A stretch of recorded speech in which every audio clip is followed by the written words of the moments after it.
കേട്ടിട്ടില്ലേ ഇന്ന്? ഹരേ കൃഷ്ണ മാതാജി. കേട്ടിട്ടില്ലേ?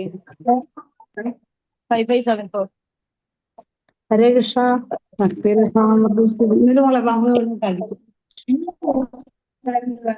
മരുന്ന് കഴിക്കണം അതിന് മുമ്പ്. ഞാൻ ചോദിച്ചു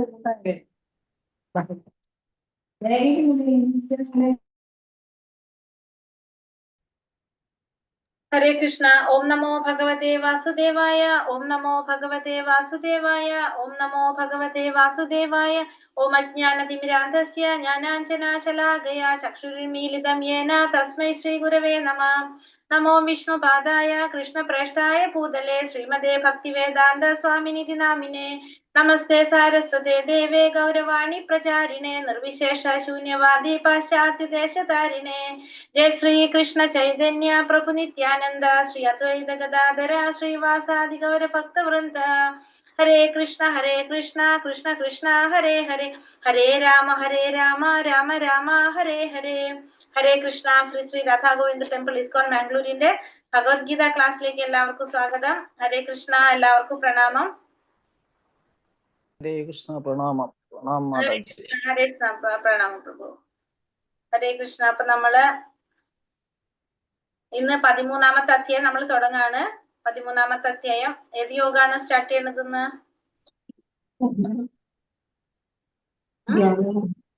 ഏത്? ജ്ഞാനയോഗം അല്ലെ? ജ്ഞാനയോഗം നമ്മൾ തുടങ്ങാണ്. ജ്ഞാനയോഗം.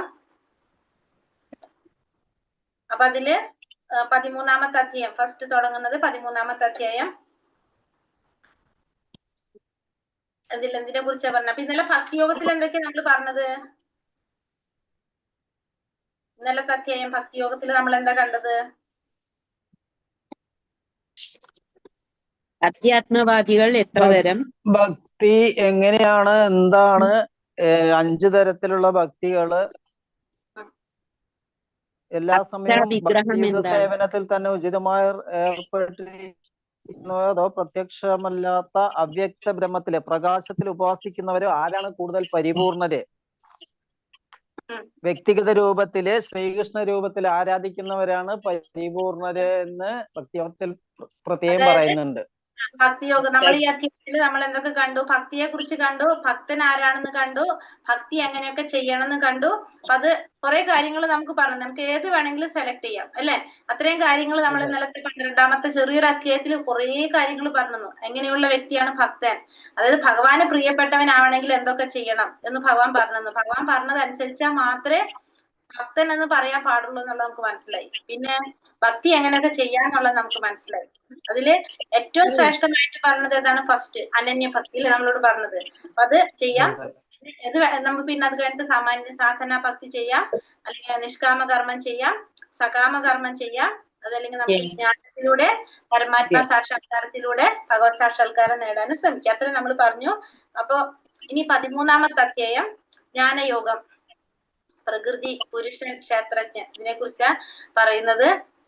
ഒരു കാര്യം പറയട്ടെ, അതിനുള്ള സർട്ടിഫിക്കറ്റ് 8ാമത്തെ ബാച്ചിൽ കുറെ പേർക്ക് ഇപ്പോഴും കിട്ടിയിട്ടില്ല അല്ലെ? എല്ലാവർക്കും കിട്ടിയിട്ടില്ലല്ലോ? കിട്ടാത്തവരുണ്ട്. എനിക്ക് ഒരു 10-50 പേരോളം കിട്ടിയിട്ടില്ല. ഒരു 50 പേർക്ക് അയക്കാനുണ്ട്. കുറെ 200-200 ചില്ലാൻ പേരുണ്ട് നമ്മൾ 8ാമത്തെ ബാച്ചിൽ ലെവൽ 1ന്റെ എക്സാം ചെയ്തവര്. അപ്പോ ഈ സർട്ടിഫിക്കറ്റ് അയച്ചോണ്ടിരുന്നപ്പോ ഇപ്പൊ വാട്സപ്പ് ബ്ലോക്കായി മാതാജിമാരുടെ, ചെയ്തുകൊണ്ടിരിക്കുന്നവരുടെ. അതുകൊണ്ട് ഇനി 24 മണിക്കൂർ കഴിഞ്ഞിട്ട്, അപ്പൊ നിങ്ങൾക്ക് ചിലപ്പോ സുജിത മാതാജിനെ ഇപ്പൊ ബ്ലോക്ക് ആയിട്ടുണ്ട്. അപ്പൊ മാതാജി ക്വസ്റ്റ്യൻ അയച്ചു തരുന്നവർക്ക് ചിലപ്പോ കിട്ടാൻ സാധ്യതയില്ല. ഇന്നിപ്പോ ഒരു 10-11 മണിയായപ്പോ മാതാജിനെ ബ്ലോക്ക് ആയിട്ടുണ്ട്. കാരണം ഇത് കുറെ ഇങ്ങനെ നമ്മൾ അയക്കുമ്പോ അങ്ങനെ സംഭവിക്കും. 24 മണിക്കൂർ കഴിയുമ്പോഴേ ഓപ്പൺ ആവുള്ളൂ. അപ്പൊ ഇന്ന് അഞ്ജന മാതാജി അയക്കും ചിലപ്പോ.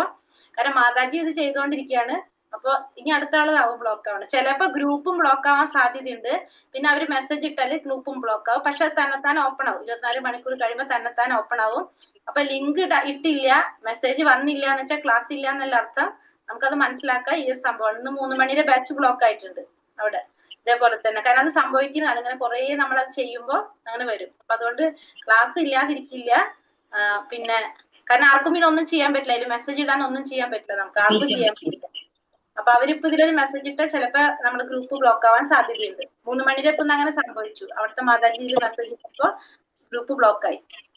അപ്പൊ അവിടെ ഇപ്പൊ ലിങ്ക് ഇടാൻ പറ്റില്ല, ഒന്നും ചെയ്യാൻ പറ്റില്ല. അപ്പൊ അവരോടും പറഞ്ഞു നാളെ ക്ലാസ് ഉണ്ടാവും എന്ന് പറഞ്ഞു. അപ്പൊ അതേപോലെ നിങ്ങളോട് പറഞ്ഞു വെക്കുകയാണ്, കാരണം അവിടെ ക്ലാസ്സിൽ ഇരിക്കുന്ന സമയത്താണ് സംഭവിച്ചത്, അതുകൊണ്ട് അപ്പൊ തന്നെ പറയാൻ പറ്റി.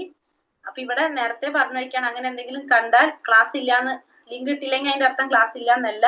പിന്നെ സർട്ടിഫിക്കറ്റ് കിട്ടാത്തവര് ഒന്ന് വെയിറ്റ് ചെയ്യുക. ഇന്ന് ചിലപ്പോ മാതാജി അയച്ചു തരും, പക്ഷെ കുറെ അയക്കുന്നില്ല, കുറച്ച് ചെയ്യാന്ന് വെച്ചിട്ടാണ്. അല്ലെങ്കിൽ ബുദ്ധിമുട്ടാവണ്ടെന്ന് വിചാരിച്ചിട്ടാ. ഇനി ബ്ലോക്ക് ആയിക്കഴിഞ്ഞാൽ നമുക്ക് ക്വസ്റ്റ്യൻസ് അയക്കാൻ പറ്റില്ലല്ലോ നിങ്ങൾക്ക്. അതുകൊണ്ട് ഒന്ന് നോക്കിക്കോളാം കേട്ടോ, എല്ലാവരും ശ്രദ്ധിച്ചോളാം. നോക്കിയിട്ട് പറയാം. കിട്ടും എല്ലാവർക്കും.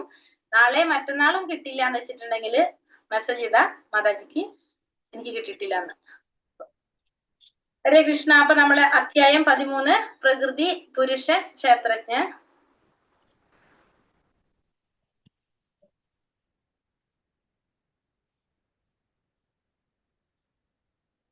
നമ്മള് 2 ഭാഗം കഴിഞ്ഞു. കർമ്മയോഗം കഴിഞ്ഞു, ഭക്തിയോഗം കഴിഞ്ഞു, ജ്ഞാനയോഗത്തിലേക്ക് കടക്കാണ്. ശ്രീ രാധാ ഗോവിന്ദ് കി ജയ്, ശില പ്രഭുപാദ് കി ജയ്. അധ്യായം 13. 13-ല് 35 ശ്ലോകങ്ങളാണ് 13-ാമത്തെ അധ്യായത്തിലുള്ളത്. അതില് 1-ാമത്തെ ശ്ലോകത്തില് അർജുനൻ ചോദിക്കുന്ന 6 ചോദ്യങ്ങളാണ് ചോദിക്കുന്നത്. അത് കഴിഞ്ഞിട്ട് പിന്നെ ഭഗവാൻ അതിന് കൊടുക്കുന്ന ഉത്തരങ്ങളായിട്ടാണ് ബാക്കിയുള്ള ശ്ലോകങ്ങളൊക്കെ പോകുന്നത്. 2 മുതൽ 7 വരെ അർജുനന്റെ 3-4 ചോദ്യത്തിനുള്ള ഉത്തരം കൊടുക്കുന്നു. 8 മുതൽ 12 വരെ 5-ാമത്തെ ചോദ്യത്തിനുള്ള ഉത്തരം കൊടുക്കുന്നു. 13 മുതൽ 19 വരെ 6-ാമത്തെ ചോദ്യത്തിന് ഉത്തരം കൊടുക്കുന്നു. 20 മുതൽ 26 വരെ 1, 2 ചോദ്യത്തിന് ഉത്തരം കൊടുക്കുന്നു. പിന്നെ 27 മുതൽ 35 വരെ അറിവിന്റെ ദർശനം, ആ ജ്ഞാനചക്ഷുഷ കൊടുക്കുക. അതാണ് ഈ 6 ഭാഗങ്ങളായിട്ട് തിരിച്ചിരിക്കുന്നത്. 1-ാമത്തത് അർജുനന്റെ ചോദ്യങ്ങൾ. അർജുന ഉവാച ഓം നമോ ഭഗവതേ വാസുദേവായ പ്രകൃതിം പുരുഷം ചൈവ ക്ഷേത്രം ക്ഷേത്രജ്ഞമേവ ച ഏതത് വേദിതുമിച്ഛാമി ജ്ഞാനം ജ്ഞേയം ച കേശവ.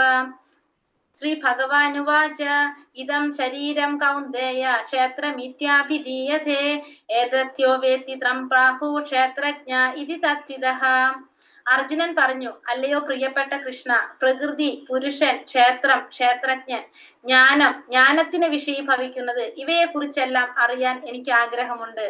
പരമദിവ്യോത്തമ പുരുഷൻ പറഞ്ഞു, ഈ ശരീരമാണ് ക്ഷേത്രം എന്ന് പറയുന്നത്, അതിനെ കുറിച്ച് അറിയുന്നവനാണ് ക്ഷേത്രജ്ഞൻ. അപ്പൊ അർജുനൻ ചോദിക്കുകയാണ് ഭഗവാന്റെ അടുത്ത്, കൃഷ്ണ, എനിക്ക് എന്തൊക്കെ അറിയണം? പ്രകൃതി എന്താണെന്നറിയണം, പുരുഷൻ എന്താണെന്നറിയണം, ക്ഷേത്രം എന്താണെന്നറിയണം, ക്ഷേത്രജ്ഞൻ ആരാണെന്നറിയണം, ജ്ഞാനത്തിന് വിഷയീഭവിക്കുന്നത്, ഇതിനെ കുറിച്ചൊക്കെ അറിയാനായിട്ട് എനിക്ക് ആഗ്രഹമുണ്ട് എന്നാണ് അർജുനൻ ചോദിക്കുന്നത്. ഇതിനെ കുറിച്ചൊക്കെ എനിക്ക് പറഞ്ഞു തരുമോ എന്നാണ് ചോദിക്കുന്നത്. അപ്പൊ ഭഗവാൻ എന്താ പറയണത്? ഈ ശരീരത്തെയാണ് ക്ഷേത്രം എന്ന് പറയുന്നത്. അതിനെ അറിയുന്നവനാണ് ആര്? ക്ഷേത്രജ്ഞൻ. ക്ഷേത്രത്തെ കുറിച്ച് അറിയുന്നവനാണ് ക്ഷേത്രജ്ഞൻ എന്ന് പറയുന്നത്. അപ്പൊ എന്തിനാണ് ക്ഷേത്രം എന്ന് പറയുന്നത്? ഈ ശരീരത്തെ. അപ്പൊ ഇതുവരെ നമ്മള് അർജുനൻ ശരീരത്തിനെ ശരീരം എന്നാ പറഞ്ഞുകൊണ്ടിരിക്കണ്ടായിരുന്നു അല്ലേ? ഇവിടെ 3-ാമത്തെ അധ്യായത്തിൽ പുതിയൊരു വാക്ക് പറയാണ് അർജുനൻ, ക്ഷേത്രം. എന്തുകൊണ്ടാണ് അർജുനൻ അവിടെ ക്ഷേത്രം എന്ന് പറയുന്നത്? ക്ഷേത്രം എന്ന് വെച്ചാൽ എന്താ അർത്ഥം?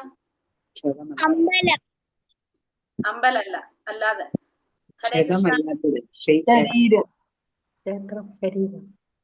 ക്ഷേത്രം ശരീരം എന്നിപ്പോ ഭഗവാൻ പറഞ്ഞത് നമുക്ക്. അല്ലാതെ ക്ഷേത്രം എന്ന് വെച്ചാൽ നമുക്ക് എന്താ അറിവ്? നമ്മുടെ ആത്മാവ് ഉൾക്കൊണ്ട് നമ്മുടെ ശരീരത്തിനകത്തില്ല. അപ്പൊ നമ്മുടെ ശരീരമല്ലേ ക്ഷേത്രം. ഭഗവാൻ സ്ഥിതി ചെയ്യുന്ന സ്ഥലം.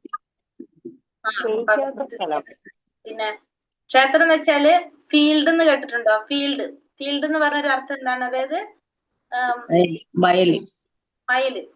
അതിനെ നമുക്ക് എന്ത് പറയാം? ക്ഷേത്രം എന്നൊരു മീനിങ് എന്തിനുണ്ട്? ആ വയലിനുള്ള മീനിങ് ക്ഷേത്രം എന്നുണ്ട്. അതായത് അങ്ങനെ ഒരു വേർഡ് കൂടി പറയാം. അപ്പൊ നമ്മള് വയലിന്റെ വിളനിലത്തിന്റെ പ്രത്യേകത എന്താണ്? നമ്മൾ എന്ത് വിതയ്ക്കുന്നു അതവിടെ കൊയ്യും അല്ലേ? ആണല്ലോ. അപ്പൊ അർജുനന് ഇപ്പൊ ഇത്രയും കാര്യങ്ങൾ കൊണ്ട് എന്ത് മനസ്സിലായി? നമ്മൾ എന്താണോ ചെയ്യുന്നത് അതിന്റെ ഫലമാണ് നമ്മൾ അനുഭവിക്കേണ്ടി വരുന്നത്. നമുക്ക് കിട്ടാന്നുള്ളത് ആർക്ക് മനസ്സിലായി? അർജുനന് മനസ്സിലായി. നമ്മളാ ശരീരം ഇതിലിരുന്നു കൊണ്ട് നമ്മൾ എന്താണോ ചെയ്യുന്നത് അതാണ് എന്ത് വരുന്നത്? നമുക്ക് അനുഭവിക്കേണ്ടി വരുന്നെന്നുള്ളത് ആർക്ക് മനസ്സിലായി? ഇവിടെ അർജുനൻ മനസ്സിലായി. അപ്പൊ അർജുനൻ അതുകൊണ്ടാണ് നമ്മൾ വിതയ്ക്കുന്നത് കൊയ്യുമെന്ന് പറയില്ലേ, അതേപോലെ തന്നെ നമ്മൾ എന്ത് കർമ്മം ചെയ്യുന്നോ, എന്ത് തരത്തിലുള്ള പ്രവർത്തികളാണ് ചെയ്യുന്നത്, അതനുസരിച്ചാണ് നമുക്ക് അതിന്റെ ഫലങ്ങൾ കിട്ടാന്നുള്ളത് മനസ്സിലായി. ഇപ്പൊ അർജുനൻ അവിടെ അതിന്റെ പേരെന്ത് പറയാണ്? അവിടെ ക്ഷേത്രം എന്ന് പറയാണ്. ആ ക്ഷേത്രത്തെ കുറിച്ച് അറിയുന്നവനാണ് ആര്? ക്ഷേത്രജ്ഞൻ. ഇപ്പൊ നമ്മുടെ ഫലഭൂമിയിൽ എടുത്തു കഴിഞ്ഞാൽ അവിടെ ഒരു കൃഷിക്കാരൻ ഉണ്ടാവും അല്ലെ? ആ വ്യക്തിക്ക് എന്തറിയാം? അവിടെ എന്തൊക്കെ ചെയ്യണം, എങ്ങനെ ചെയ്യണം എന്നൊക്കെ അയാൾക്ക് അറിയാനായിട്ട് സാധിക്കും. അപ്പൊ ആ വ്യക്തിയാണ് ആരവിടെ? ആ വിളഭൂമിയില്. പക്ഷെ ആൾക്ക് എന്തില്ല, അതായിട്ട് യാതൊരു ബന്ധവും ഇല്ല. പക്ഷെ ആൾക്ക് അവിടെ അറിയാൻ പറ്റും എല്ലാ കാര്യങ്ങളും അല്ലെ? അതേപോലെ തന്നെ വിള തരുന്നതും അതൊക്കെ ആൾക്ക് എന്ത് ചെയ്യാന്നുള്ള വെള്ളം ഒഴിക്കുക അതൊക്കെ ചെയ്യാന്ന് മാത്രമേ ഉള്ളൂ. പക്ഷെ വിള കിട്ടുന്നതൊക്കെ എന്താണ്? ആ ഭൂമിയിൽ നമ്മൾ ചെയ്തിരിക്കുന്നതനുസരിച്ചാണ് അവിടെ കിട്ടിക്കൊണ്ടിരിക്കുന്നത്. അതേപോലെ തന്നെയാണ് ഇവിടെ ആരും? ക്ഷേത്രജ്ഞനും. ഇവിടെ ക്ഷേത്രജ്ഞൻ എന്ന് അർജുനൻ പറയുന്നത് അതുകൊണ്ടാണ്. ഇനി ഇത് നമ്മളോട് അർജുനൻ ചോദിച്ച ചോദ്യങ്ങൾ ഇത് നമുക്ക് ലാസ്റ്റിക്ക് എത്തും. പ്രകൃതി, അർജുനൻ എന്താ ചോദിച്ചത്? എന്താണ് പ്രകൃതി? ഭൗതിക പ്രകൃതിയാണ് എന്ത് പറയുന്നത്? പ്രകൃതി എന്ന് പറയുന്നത്. പുരുഷൻ എന്ന് പറഞ്ഞാല് ആസ്വാദകൻ എന്ന പദത്തിന്റെ അർത്ഥം. ക്ഷേത്രം എന്ന് പറഞ്ഞാല് ശരീരത്തെയാണ് എന്ത് പറയുന്നത്? ക്ഷേത്രം എന്ന് പറയുന്നത്. ക്ഷേത്രജ്ഞൻ എന്ന് പറഞ്ഞാല് ആ ശരീരത്തെ കുറിച്ച് അറിയുന്നവനാണ് ക്ഷേത്രജ്ഞൻ. അതാരാകാം? പരമാത്മാവും ആകാം, ജീവാത്മാവും ആകാം. ജ്ഞാനം എന്ന് വെച്ചാല് ക്ഷേത്രത്തെയും ക്ഷേത്രജ്ഞനെയും പ്രകൃതിയെയും കുറിച്ചുള്ള അറിവാണ് എന്ത്? ജ്ഞാനം. ജ്ഞേയം എന്ന് പറഞ്ഞാലോ പരമാത്മാവിനെ കുറിച്ച്, ആരെയാണ് കുറിച്ചാണ് അറിയേണ്ടത്? അതാണ് ജ്ഞേയം. ഇപ്പൊ ഇവിടെ അർജുനന്റെ ചോദ്യങ്ങൾക്ക് ഭഗവാൻ ഉത്തരം നൽകുന്നത് ക്ഷേത്രജ്ഞം ചാപി മാം വിദ്ധി സർവക്ഷേത്രേഷു ഭാരത ക്ഷേത്രജ്ഞയോർ ജ്ഞാനം യത്ത ജ്ഞാനം മതം മമ. ഹേ ഭാരതവംശജ, സർവ ശരീരങ്ങളിലും കുടികൊള്ളുന്ന ഞാനും ക്ഷേത്രജ്ഞനാണെന്ന് നീ അറിയണം. ഈ ശരീരമാകുന്ന ക്ഷേത്രത്തെയും ക്ഷേത്രജ്ഞനെയും കുറിച്ചുള്ള അറിവാണ് ജ്ഞാനം. ഇതാണ് എന്റെ അഭിപ്രായം. അപ്പൊ എല്ലാ ശരീരങ്ങളിലും കുടികൊള്ളുന്ന ഭഗവാനും ആര് തന്നെയാണ്? ക്ഷേത്രജ്ഞൻ തന്നെയാണ്. ഈ ശരീരമാകുന്ന ക്ഷേത്രത്തെയും ആ ക്ഷേത്രജ്ഞനെയും കുറിച്ചുള്ള അറിവിനെ നമ്മൾ എന്ത് പറയും? ജ്ഞാനം എന്ന് പറയുന്നു. അവിടെ എല്ലാ ശരീരങ്ങളിലും കുടികൊള്ളുന്ന ഭഗവാനും ആര് തന്നെ? ക്ഷേത്രജ്ഞൻ തന്നെയാണ്. അപ്പൊ ഈ ശരീരത്തെ കുറിച്ചും ക്ഷേത്രജ്ഞനെയും കുറിച്ചുള്ള അറിവിനെ നമ്മൾ എന്ത് പറയും? ജ്ഞാനം എന്ന് പറയാം. അപ്പൊ ഭഗവാൻ പറയുന്നത് ജീവാത്മാവ് ആരാണ്? ക്ഷേത്രജ്ഞനാണ്. കാരണം ഓരോ ശരീരത്തിലും ആരുണ്ട്? ജീവാത്മാവുണ്ട്. അത് കൂടാതെ ഞാനും ക്ഷേത്രജ്ഞൻ തന്നെയാണ്. കാരണം ഓരോ ശരീരത്തെ കുറിച്ചും ആർക്കും അറിയാം? എനിക്കും അറിയാം. അപ്പൊ അതുകൊണ്ട് ഞാനും ക്ഷേത്രജ്ഞൻ തന്നെയാണ് എന്ന് ഭഗവാൻ ഇവിടെ അർജുനനോട് പറഞ്ഞു കൊടുക്കാണ്. ഇവിടെ പറയുന്നത് ഒരു പൗരന് തന്റെ ഭൂമിയെ മാത്രം അറിയാനേ സാധിക്കുള്ളൂ. പക്ഷെ ഒരു രാജാവിനോ? ആ രാജാവിന് സ്വന്തം അരമനയെ പറ്റിയും അറിയാൻ സാധിക്കും, ഓരോ പൗരന്മാരുടെ വസ്തുവകളെ പറ്റിയും അറിയാൻ സാധിക്കും രാജാവിന്. അതേപോലെ തന്നെ തന്റെ ശരീരത്തിന്റെ ഒരാൾക്ക് തന്റെ ശരീരത്തിൽ ഉടമസ്ഥാവകാശമുണ്ട്. പക്ഷെ സർവ്വ ശരീരങ്ങളുടെ ഉടമസ്ഥൻ ആരാണ്? ഭഗവാനാണ്. അപ്പോ അതിന്റെ ഇപ്പൊ രാജ്യത്തിന്റെ കാര്യം എടുത്തു കഴിഞ്ഞാൽ രാജ്യത്തിന്റെ ആ പൗരന്റെ ഭൂമിയുണ്ട്. പക്ഷെ ഇതിന്റെ എല്ലാത്തിന്റെയും മെയിൻ അവകാശം ആർക്കാണ്? ആദ്യത്തെ അവകാശം രാജാവിനാണ്, ആ രാജ്യത്തിന്റെ അവകാശം. രണ്ടാമതാണ് ആർക്ക് വരുന്നത്? ആ പൗരന് വരുന്നത്. അതേപോലെ തന്നെ ഭഗവാന്റെ പറയുന്നത് നമ്മുടെ ഈ ശരീരത്തിന്റെ ആദ്യം അവകാശി ആരാണ്? ഭഗവാനാണ്. നമ്മൾ ആരാണ്? രണ്ടാമത്തെ അവകാശിയാണ് ആരാകുന്നുള്ളൂ? നമ്മളാകുന്നുള്ളൂ. ഒരു പൗരന് തനിക്ക് ഭൂമിയുണ്ട്. അതേപോലെ തന്നെ രാജാവിന് അരമനയെ കുറിച്ചും അറിയാം, ഈ ഓരോ പ്രജകളുടെ ഭൂമിയെ കുറിച്ചും അറിയാം. ഈ പ്രജകളുടെ എല്ലാവരുടെ ഭൂമിയുടെയും ആദ്യത്തെ അവകാശി ആരാണ്? രാജാവാണ്. രണ്ടാമത്തെ അവകാശിയാണ് ആര് വരുന്നത്? ആ പ്രജകൾ വരുന്നത്. അതേപോലെ തന്നെയാണ് നമ്മുടെ ഈ ശരീരത്തിന്റെ ആദ്യത്തെ അവകാശി എന്ന് പറയുന്നത് ഭഗവാനാണ്. രണ്ടാമത്തെ അവകാശിയാണ് ആര്? ഈ ജീവാത്മാവ് എന്ന് പറയുന്നത്. അപ്പോ നമ്മൾ എന്ത് ചെയ്യണം? നമുക്ക് എന്താണ്? നമ്മളെ കയ്യിൽ ഒന്നുമില്ല. നമ്മുടെ ഈ ശരീരം പോലും ആർക്ക് അവകാശപ്പെട്ടതാണ്? ഭഗവാൻ അവകാശപ്പെട്ടതാണ്. ഭഗവാനാണ് ഈ സർവ്വ ശരീരത്തിന്റെയും സർവാധികാരി. ആര് തന്നെയാണ്? ഭഗവാൻ തന്നെയാണ് എന്ന് പറയാം. ഇനി ജീവാത്മാവും പരമാത്മാവും തമ്മിലുള്ള വ്യത്യാസങ്ങൾ ഭഗവാൻ പറയും. ഇവിടെ എന്തൊക്കെയാണ് വ്യത്യാസങ്ങൾ പറയാണ്? ജീവാത്മാവ് എന്ന് വെച്ചാൽ ജീവസത്തുക്കള്. അനേകം ജീവാത്മാക്കൾ ഉണ്ട് അല്ലെ? ജീവസത്തുക്കള് കുറെ ഉണ്ട്. ജീവാത്മാക്കളാണ് ജീവാത്മാവ്. പിന്നെ പരമാത്മാവ് എന്ന് പറഞ്ഞാൽ എന്താണ്? പരിപാലകനായിട്ടുള്ള ഭഗവാനാണ് ആര്? പരമാത്മാവ് ഉള്ളത്. ജീവസത്തുക്കളാണ് ജീവാത്മാവ്. പരിപാലകനായിട്ടുള്ള ഭഗവാൻ പരമാത്മാവാണ്. ജീവാത്മാവ് വളരെ ചെറുതാണ്, അണുവാത്മാവാണ് ജീവാത്മാവ്. പരമാത്മാവാണെങ്കിലോ വിഭുവാത്മാവാണ് പരമാത്മാവ്. പിന്നെ ജീവാത്മാവിന്റെ വലുപ്പം എത്രയാണ്? ഒരു മുടിയുടെ തുമ്പിന്റെ 10,000-ൽ ഒരു അംശമാണ് ആരുടെ എന്തിന്റെ വലിപ്പം?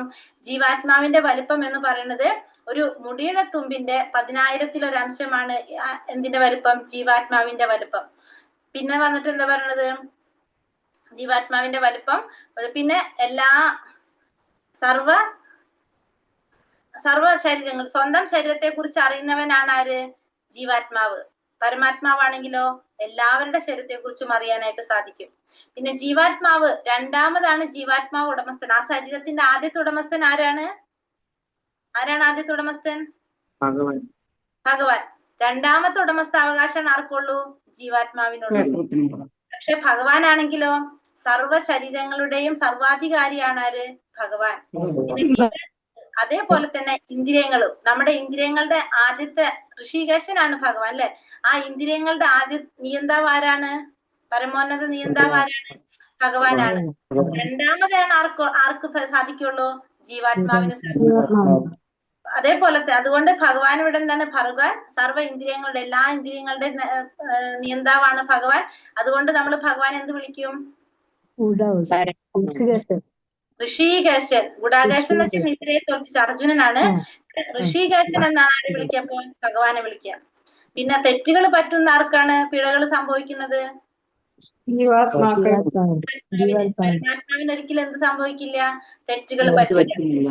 സേവകനാണ് ആര്? യജമാനനാണ് ആര്? പരമാത്മാവ്.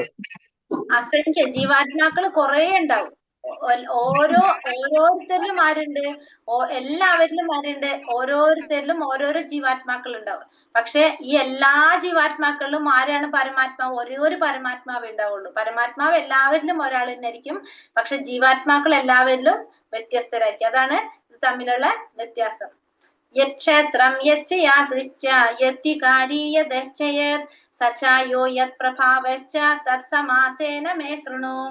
ഈ കർമ്മക്ഷേത്രം, അതിന്റെ ഘടന, അതിന് നേരിടുന്ന മാറ്റങ്ങൾ, അതിന്റെ ഉത്ഭവം, കർമ്മക്ഷേത്രങ്ങളുടെ ജ്ഞാതാവിന്റെ സ്വാധീനത, ഇവയെ കുറിച്ചെല്ലാം ഞാൻ സംക്ഷിപ്തമായി പറഞ്ഞു തരാം, ദയവായി കേൾക്കൂ. അപ്പൊ ഇവിടെ എന്തൊക്കെ പറഞ്ഞത്? ഈ കർമ്മക്ഷേത്രം എന്ന് വെച്ചാൽ ശരീരത്തിന്റെ ഘടന, അതിന് നേരിടുന്ന മാറ്റങ്ങള്, അതിന്റെ ഉത്ഭവകാലം, ക്ഷേത്രങ്ങളുടെ കർമ്മക്ഷേത്രത്തിന്റെ ജ്ഞാതാവ്, അതിനെ നിയന്ത്രിക്കുന്നത് അല്ലെങ്കിൽ അതിന്റെ സ്വാധീനത്തിലുള്ളത്, ജ്ഞാതാവിന്റെ സ്വാധീനത, ഇതിനെ കുറിച്ചെല്ലാം ഇനി സംക്ഷിപ്തമായിട്ട് പറഞ്ഞു തരാം, ദയവായി കേട്ടുകൊള്ളൂ എന്നാണ് പറയുന്നത്. അപ്പൊ ഭഗവത്ഗീതയിൽ ഭഗവാന്റെ വിവരണങ്ങളിൽ നിന്ന് നേരിട്ട് പഠിക്കുന്നത് കൊണ്ട് ഈ അറിവെല്ലാം നേടാവുന്നതാണ്. അപ്പൊ ഭഗവത്ഗീത നമ്മൾ പഠിച്ചു കഴിഞ്ഞാൽ ഈ പറഞ്ഞ കാര്യങ്ങളെല്ലാം കിട്ടും. കാരണം ഭഗവാൻ ഇതൊക്കെ അർജുനന് ഉപദേശിച്ചുകൊണ്ടിരിക്കുക. അപ്പൊ നമുക്ക് ഇതൊക്കെ മനസ്സിലാക്കാനായിട്ട് സാധിക്കും. പക്ഷെ നമ്മൾ ഒന്ന് ഓർക്കേണ്ട കാര്യം എന്താണ്? അവിടെ സർവ്വ ശരീരങ്ങളിലും വാഴുന്ന പരമാത്മാവും അതുപോലെ തന്നെ വ്യക്തിഗതമായിട്ടുള്ള ജീവാത്മാവും ഒന്നാണെന്ന് ഒരിക്കലും തെറ്റിദ്ധരിക്കരുത്. അത് ശ്രദ്ധിക്കണം, തെറ്റിദ്ധരിക്കാതിരിക്കാൻ ശ്രമിക്കണം എന്നാ പറയുന്നത്. അതായത് ഈ ജീവാത്മാവും പരമാത്മാവും ഒന്ന് തന്നെയാണെന്ന് ഒരിക്കലും തെറ്റിദ്ധരിക്കാൻ പാടില്ല. കാരണം ഒന്ന് പ്രബലമായതാണ്, ഒന്ന് ദുർബലമായതാണ്. അപ്പൊ രണ്ടും ഒരേപോലെ കാണുന്ന കരുതാനായിട്ട് പാടില്ല. ജീവാത്മാവ് വേറെയാണ്, പരമാത്മാവ് വേറെയാണ്. ഒന്ന് ദുർബലമായതാണ്, ഒന്ന് പ്രബലമായതാണ്. ഒരിക്കലും നമ്മളത് ഒന്നാണെന്ന് തെറ്റിദ്ധരിക്കരുത്. ഋഷിഭിർബഹുധാ ഗീതം ഛന്ദോഭിർവിവിധൈ പൃഥക് ബ്രഹ്മസൂത്രപദൈശ്ചൈവ വിനിശ്ചിതൈ. പ്രവർത്തന മേഖലയെയും അതിന്റെ ജ്ഞാതാവിനെയും കുറിച്ചുള്ള ജ്ഞാനം വിവിധ വൈദിക കൃതികളിലൂടെ ഋഷീശ്വരന്മാർ നൽകിയിട്ടുണ്ട്. വിശേഷിച്ച് വേദാന്ത സൂത്രത്തിൽ കാര്യകാരണ സഹിതം ഇത് സമർത്ഥിക്കപ്പെട്ടിരിക്കുന്നു. അപ്പൊ പ്രവർത്തന മേഖല എന്താണ്? ഓരോന്നിന്റെയും നമ്മളെ പ്രവർത്തിക്കാനുള്ള മേഖല എന്ന് പറഞ്ഞത് നമ്മളെ ശരീരം അല്ലെ. ആ പ്രവർത്തന മേഖലയെയും അതിന്റെ ജ്ഞാതാവ്, ആ പ്രവർത്തന മേഖലയും പ്രവർത്തിക്കാനായിട്ട് ആരെങ്കിലും വേണമല്ലോ, അതിന്റെ ജ്ഞാതാവിനെയും കുറിച്ചുള്ള ജ്ഞാനം വിവിധ വൈദിക കൃതികളിലൂടെ, വേദഗ്രന്ഥങ്ങളിലൂടെ ഋഷീശ്വരന്മാർ നൽകിയിട്ടുണ്ട്. വിശേഷിച്ചും എവിടെ? വേദാന്ത സൂത്രത്തില്. എന്താണ് വേദാന്ത സൂത്രം? വേദാന്ത സൂത്രം എന്താണ് അറിയാവോ? തൈത്തിരീയോപനിഷത്ത്. വേദാന്ത സൂത്രം വേദാന്ത സൂത്രം എന്ന് പറഞ്ഞാല് നമുക്ക് ഈ വേദങ്ങളും ഈ ശാസ്ത്രങ്ങളൊക്കെ ഉണ്ടല്ലോ, നമുക്കത് എല്ലാവർക്കും വായിക്കാനായിട്ട് മനസ്സിലാവണമെന്നില്ല. തോന്നുന്നു നമുക്ക് എല്ലാം വായിച്ചാൽ നമുക്ക് മനസ്സിലാവണമെന്നില്ല. അപ്പൊ അതിനെ അത് നമുക്ക് മനസ്സിലാക്കാനായിട്ട് അല്ലെങ്കിൽ എളുപ്പത്തിൽ അറിയാൻ വേണ്ടിയിട്ട് കുറെ ഉണ്ടാവും ഇതൊക്കെ. അപ്പൊ അതിനെ ക്യാപ്സ്യൂൾ രൂപത്തിലാക്കാം. അതിനാണ് എന്ത് പറയണത്? വേദാന്ത സൂത്രം. അപ്പൊ ഒരു വേർഡ് എടുത്തു കഴിഞ്ഞാൽ അതിന് കുറെ ഉണ്ടാവും അതിനെ പറ്റി പറയാൻ. അതായത് ഇപ്പൊ നമുക്ക് ഒരു വേദാന്ത സൂത്രം നമുക്ക് എന്ത് പറയാൻ സാധിക്കും? നമ്മളെ ഭാഗവതം തുടങ്ങുന്നത്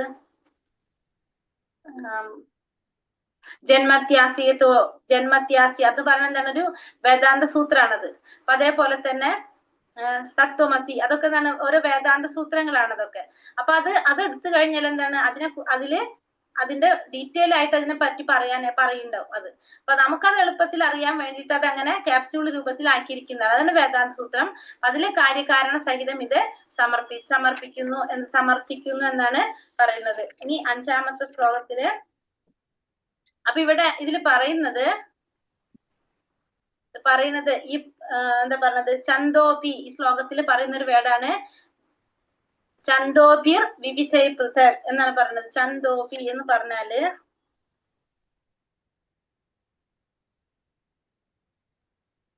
വേദമന്ത്രങ്ങൾ കൊണ്ട് എന്നാണ് അർത്ഥം. ചന്തോപി, ഇവിടെ ചന്തോപി എന്ന് പറയുന്നത്. അപ്പൊ ചന്തോപി എന്ന പദം വൈദിക സാഹിത്യങ്ങളെ സൂചിപ്പിക്കുന്നതാണ്. എന്ത്? ചന്തോപി എന്ന പദം വൈദിക സാഹിത്യങ്ങളെ സൂചിപ്പിക്കുന്നതാണ് ചന്തോപി എന്ന പദം. അതില് ഉദാഹരണം പറയുന്നത് നമ്മളെ എന്താണ് പറയുന്നത്? യജുർവേദ ശാഖയായിട്ടുള്ള തൈത്തിരിയോപനിഷത്തില് പറയുന്നതാണ്.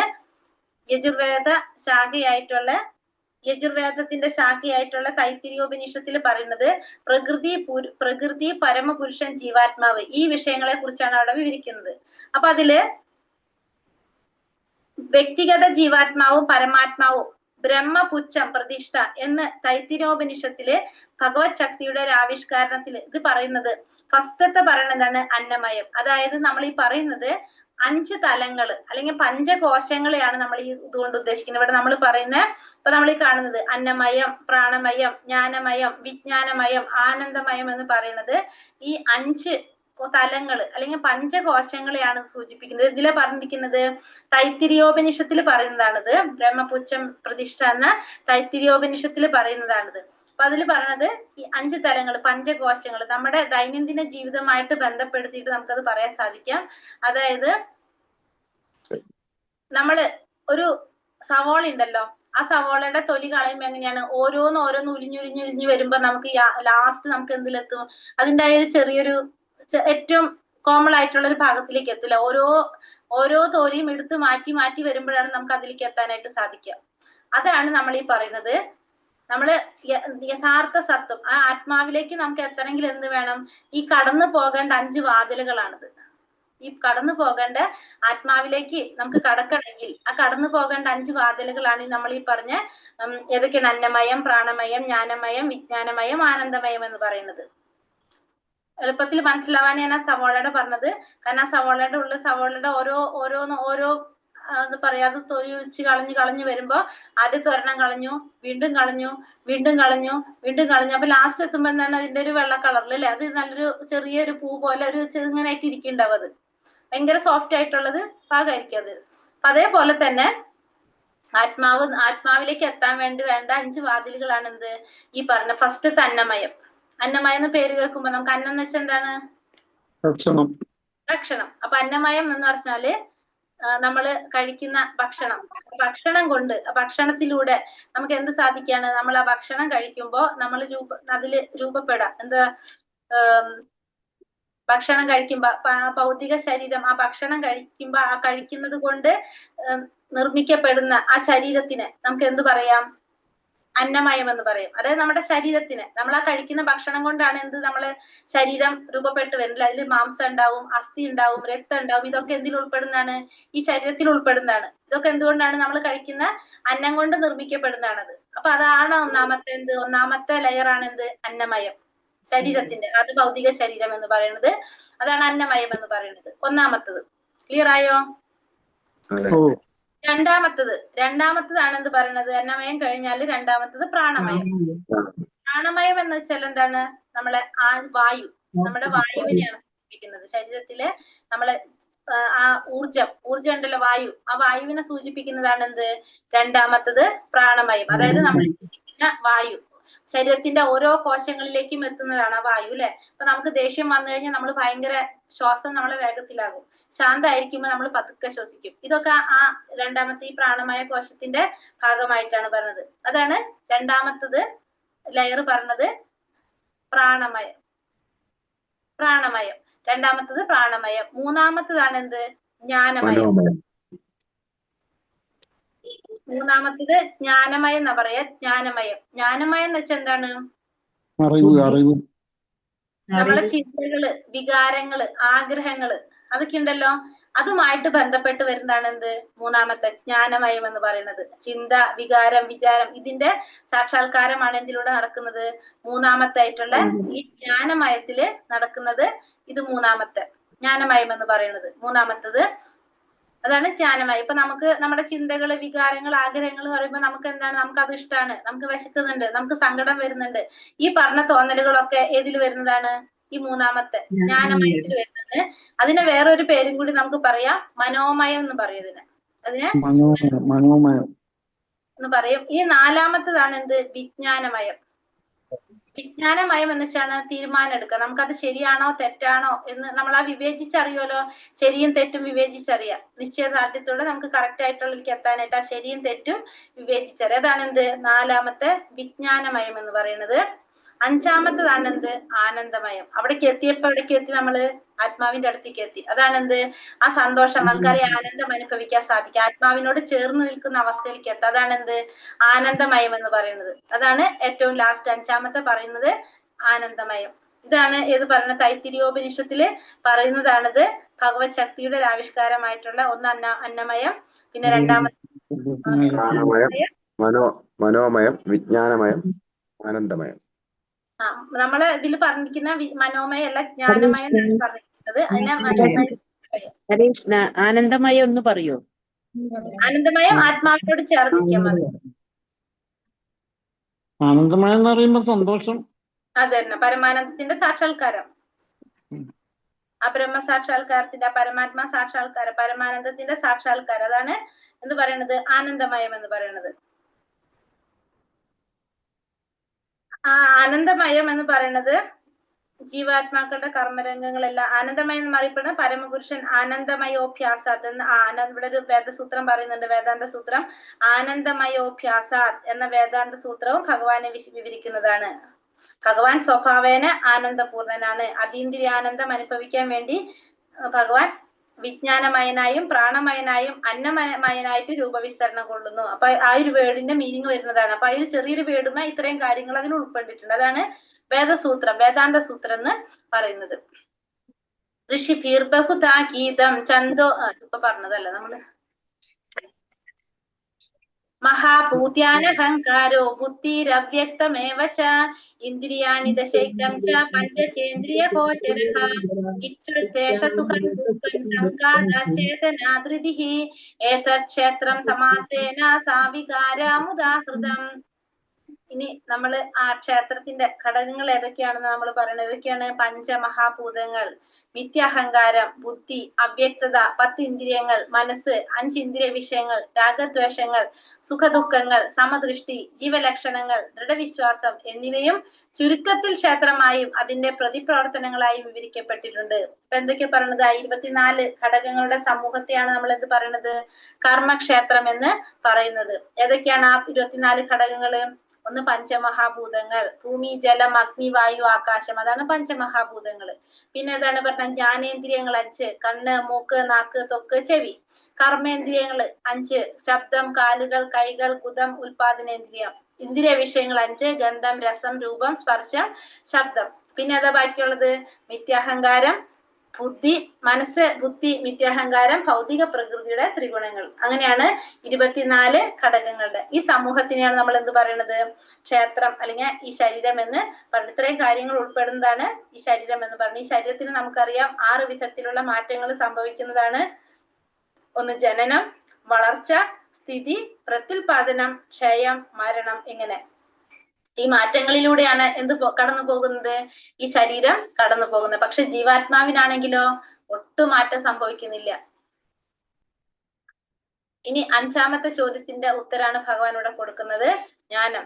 അമാനിത്തമതം പീത്വം അഹിംസാ ക്ഷാന്തിരാർജവം ആചാര്യോപാസനം ശൗചം സ്ഥൈര്യമാത്മാവിനിഗ്രഹഃ ഇന്ദ്രിയാർത്ഥേഷു വൈരാഗ്യം അനഹങ്കാര ഏവ ച ജന്മമൃത്യുജരാവ്യാധി ദുഃഖദോഷാനുദർശനം അസക്തിരനഭിഷങ്ക പുത്രധാരാഗൃഹാദിഷു നിത്യം ച സമചിത്തത്വം ഇഷ്ടാനിഷ്ടോപപത്തിഷു മയി ചാനന്യയോഗേന ഭക്തിരവ്യാഭിചാരിണി വിവിക്താദേശസേവിത്വം അരതീർജന സംസതി അധ്യാത്മജ്ഞാന നിത്യത്വം തത്വജ്ഞാനാർത്ഥ ദർശനം ഏതജ്ഞാനാമിതി പ്രോക്തം അജ്ഞാനം യതഥോന്യഥാ.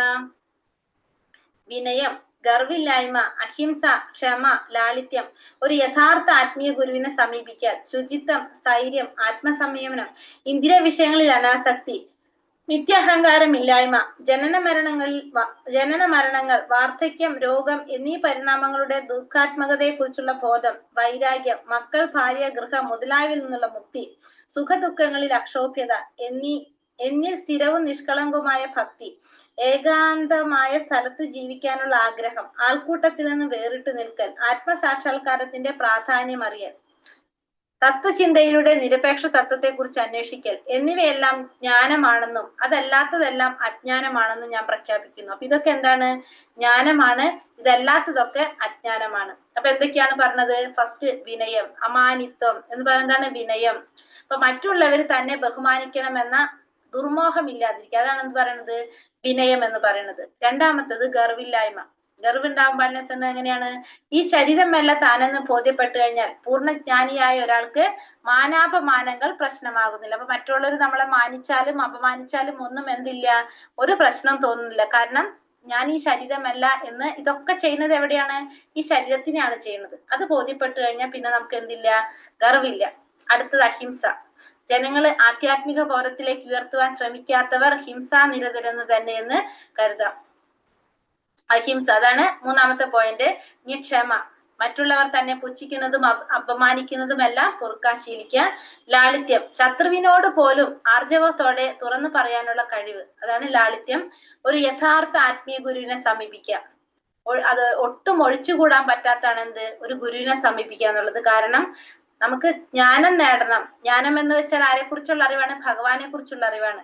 നമുക്ക് ഭഗവാനെ കുറിച്ച് അറിയാം എന്ന് പറഞ്ഞാൽ നമ്മൾ എന്തിലേക്ക് കടക്കാണ്? ഭക്തിയിലേക്ക് കടക്കാണ്, അല്ലെ? അപ്പൊ നമുക്ക് ഭഗവാനെ കുറിച്ച് അറിയണം, ഭക്തിയിലേക്ക് കടക്കണമെങ്കിൽ നമുക്ക് എന്ത് അത്യാവശ്യമാണ്? ഒരു ഗുരുവിനെ സമീപിക്കേണ്ടത് ആവശ്യമാണ്. കാരണം ആ ഗുരു എന്ന് പറയുന്നത് ആരാണ്? അതിലേക്കുള്ളൊരു വാതിലാണ് ഗുരു. ഗുരുവിലൂടെയാണ് നമുക്ക് എന്ത് സാധിക്കുന്നത്? ഭഗവാനെ അറിയാൻ സാധിക്കുന്നത്. നമുക്ക് ഭഗവാൻ അറിയാനായിട്ട് വേറെ ഓപ്ഷൻ ഇല്ല. നമുക്ക് ആര് മാത്രമേ ഉള്ളതിന്? ഗുരു മാത്രമേ ഉള്ളൂ ഭഗവാൻ അറിയാനായിട്ട്. കാരണം നമ്മളിപ്പോ അവിടെ ചെന്ന് കഴിഞ്ഞാൽ നമ്മളവിടെ റെക്കമെൻഡ് ചെയ്യാനായിട്ട് ഒരാൾ വേണം. ഭഗവാന്റെ അടുത്ത് എത്തിക്കഴിഞ്ഞാല് നമ്മളവിടെ ഒരാൾ റെക്കമെൻഡ് ചെയ്യണം. അതാണ് ആര്? ഗുരു.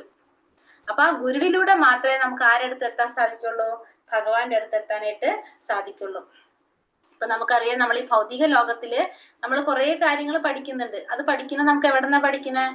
നമ്മള് സ്കൂളിൽ പോയിട്ട് ആ ടീച്ചർ പറയുന്നതനുസരിച്ചാണ് നമ്മൾ പഠിക്കുന്നത്, അല്ലെ? നമുക്ക് സർട്ടിഫിക്കറ്റ്, ഡിഗ്രി, PG ഒക്കെ എടുക്കണം. നമ്മൾ എങ്ങനെയാണ്?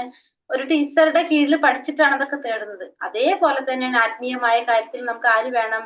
ഒരു ഗുരു അത്യാവശ്യമാണ്. പിന്നെ ശുചിത്വം, ബാഹ്യമായിട്ടും ആന്തരികമായിട്ടുള്ള ശുചിത്വം എന്നുള്ള ഒന്ന് കുളിയും ഒന്ന് നാമജപം. പിന്നെ സ്ഥിരത, സ്ഥൈര്യം, ദൃഢനിശ്ചയം, അതായത് ആത്മീയ ജീവിതത്തിൽ മുന്നേറാനുള്ള ദൃഢനിശ്ചയം നമുക്ക് ഉണ്ടാകണം. പിന്നെ ആത്മസംയമനം പാലിക്കുക.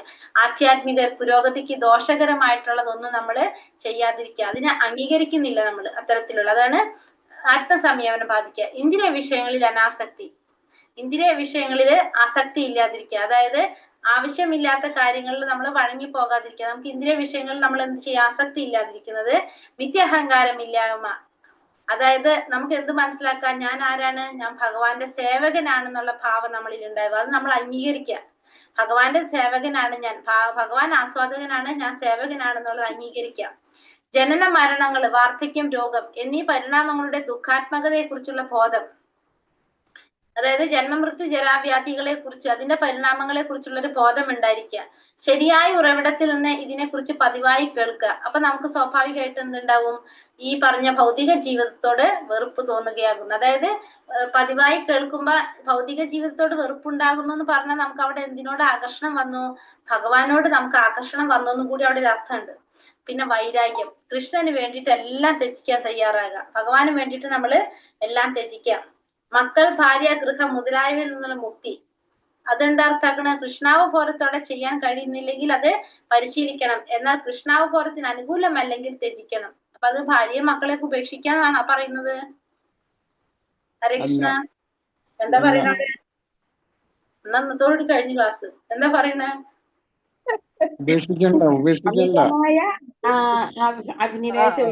നിലനിർത്തിക്കൊണ്ട് നമ്മൾ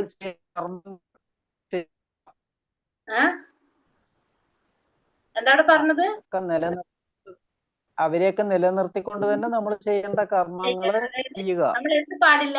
അമിതമായിട്ടൊരു എന്താ പറയാ, അതെ, അതാണ് അതിന്റെ അർത്ഥം. അത് തിരുത്തി പറഞ്ഞോളൂ. അതിന് അത് കേട്ട അല്ലെങ്കിൽ ക്ലാസ്സിൽ കയറാൻ പറ്റില്ല നമുക്ക്.